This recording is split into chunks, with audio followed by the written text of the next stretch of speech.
ಚಿಂತಾಮಣಿ ನಗರದ ನಾಗನಾಥೇಶ್ವರ ದೇವಾಲಯದ ಹಾಲಿ ಮತ್ತು ಮಾಜಿ ಸಮಿತಿಗೆ ಕೌಂಟರ್ ಕೊಟ್ಟ ಅಗ್ರಹಾರ ಮೋಹನ್.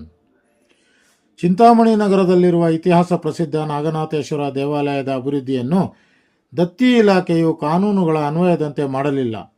ನಾಗನಾಥೇಶ್ವರ ದೇವಾಲಯದ ಅಭಿವೃದ್ಧಿ ವಿಚಾರದಲ್ಲಿ ಹಾಲಿ ಮತ್ತು ಮಾಜಿ ಮುಖಂಡರು ರಾಜಕೀಯ ಮಾಡುತ್ತಿದ್ದಾರೆಂದು ಅಗ್ರಹಾರ ಮೋಹನ್ ತಿಳಿಸಿದರು. ನಗರದ ನಾಗನಾಥೇಶ್ವರ ದೇವಾಲಯದ ಆವರಣದಲ್ಲಿ ಸುದ್ದಿಗೋಷ್ಠಿ ನಡೆಸಿ ಮಾತನಾಡಿದ ಅಗ್ರಹಾರ ಮೋಹನ್, ಹಿಂದಿನ ಕಮಿಟಿಯವರು ಅಥವಾ ಈಗಿನ ಕಮಿಟಿಯವರು ಕಾನೂನುಗಳ ಅನ್ವಯದಂತೆ ದೇವಾಲಯದ ಕಾಮಗಾರಿಗಳನ್ನು ಮಾಡದೆ ಹಾಗೂ ಸಂಬಂಧಪಟ್ಟ ಅಧಿಕಾರಿಗಳ ಆದೇಶಗಳನ್ನು ಪಾಲಿಸದೆ ಕಾಮಗಾರಿಯನ್ನು ಆರಂಭಿಸಿದ್ದು, ದೇವಾಲಯದ ವಿಚಾರದಲ್ಲಿ ಯಾವುದೇ ರೀತಿಯ ರಾಜಕಾರಣ ಮಾಡದೆ ಅಭಿವೃದ್ಧಿಯನ್ನು ಮಾಡಬೇಕೆಂದು ತಮ್ಮ ಆಕ್ರೋಶವನ್ನು ಹೊರಹಾಕಿದ್ದರು. ದೇವಾಲಯದ ಅಭಿವೃದ್ಧಿಯ ವಿಚಾರವಾಗಿ 1 ತಿಂಗಳ ಗಡುವನ್ನು ಹಾಲಿ ಮತ್ತು ಮಾಜಿ ಸಮಿತಿಗಳಿಗೆ ನೀಡುತ್ತಿದ್ದೇವೆಂದು ಅಗ್ರಹಾರ ಮೋಹನ್ ತಿಳಿಸಿದರು.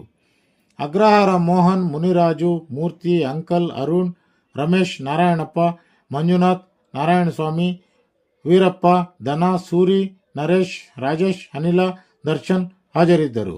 ವರದಿ ಸಿನಾಟಿ, ಚಿಂತಾಮಣಿ. ಅವ್ರಿಗೆ ಒಂದು 4 ಪ್ರಶ್ನೆಗಳನ್ನ ಕೇಳ್ತೀನಿ. ಸಮಿತಿಯವರಿಗೆ, ಹಳೆಯ ಸಮಿತಿ ಆಗಿರ್ಬೋದು, ಹೊಸ ಸಮಿತಿಯವ್ರಿಗೆ.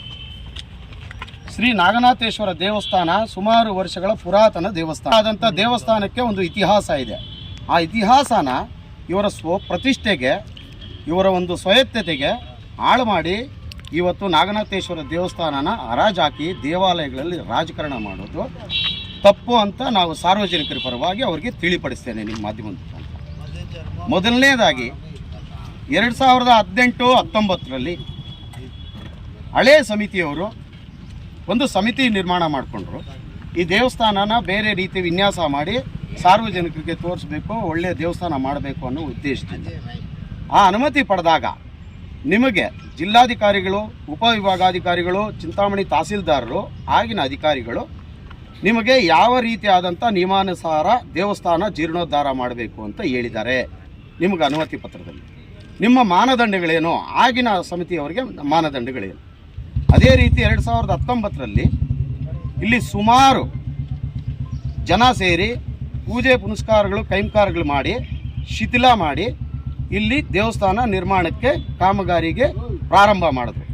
ಆ ಪ್ರಾರಂಭ ಮಾಡಿದಾಗ ಸುಮಾರು ಕಲ್ಲು ಬಂಡೆಗಳು ಬರ್ತಾ ಇದೆ, ಲೋಡುಗಳು ಇಲ್ಲಿಗೆ ಬೇಕಾಗಿರುವಂಥ ಕಟ್ಟಡಕ್ಕೆ ಬೇಕಾಗಿರುವಂಥ ವಸ್ತುಗಳು ಬರ್ತಾ ಇದೆ. ಆಗ ಇವಾಗ ಆರೋಪ ಮಾಡ್ತಾ ಇರುವಂಥ ಸದಸ್ಯರು, ಆಗ ಏನು ಮಾಡ್ತಿದ್ರಿ, ತಾವು ಏನು ಮಾಡ್ತಿದ್ರಿ ಅಂತ ನಮ್ಮದೊಂದು ಪ್ರಶ್ನೆ. ಅದೇ ರೀತಿ